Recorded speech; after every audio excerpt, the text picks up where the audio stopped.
Bonjour à tous. Dans cette vidéo, nous allons aborder les relations alimentaires entre les êtres vivant dans un même milieu de vie. Les mûres sont mangées par le mulot, qui est végétarien.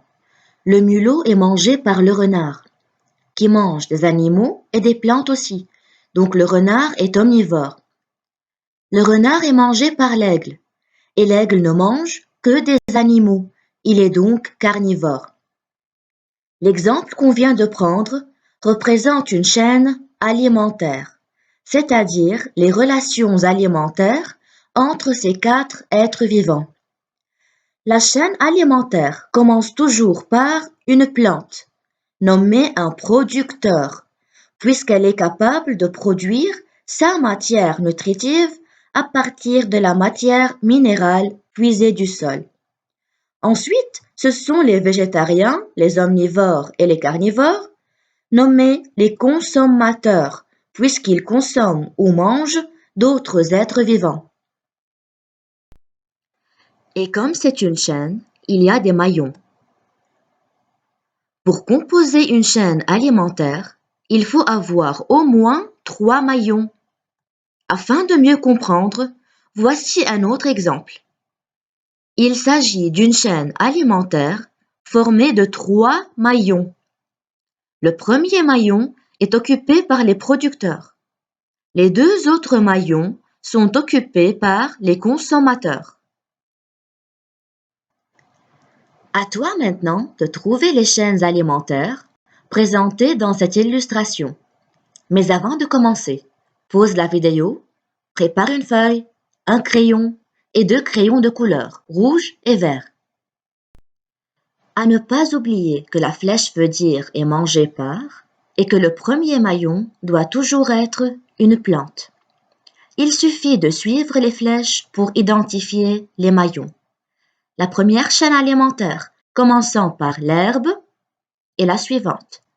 L'herbe est mangée par le lapin, qui est mangé par le renard. Voici une chaîne alimentaire formée de 3 maillons. Une autre chaîne alimentaire, commençant aussi par l'herbe,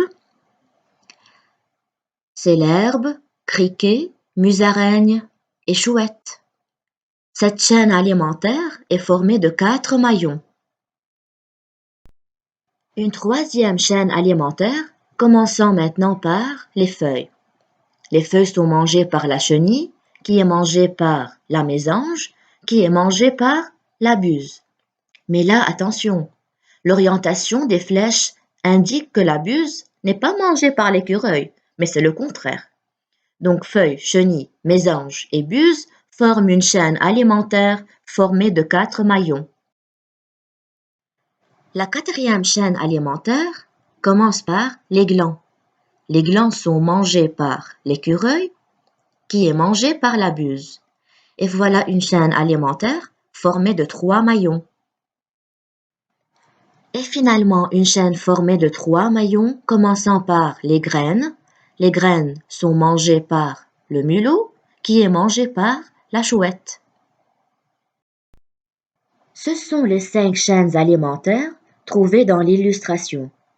On va entourer les producteurs en vert et les consommateurs en rouge. L'herbe est le producteur. Il occupe le premier maillon de la chaîne. Lapin et renard sont les consommateurs. De même pour la deuxième chaîne alimentaire et pour la troisième, la quatrième et la cinquième.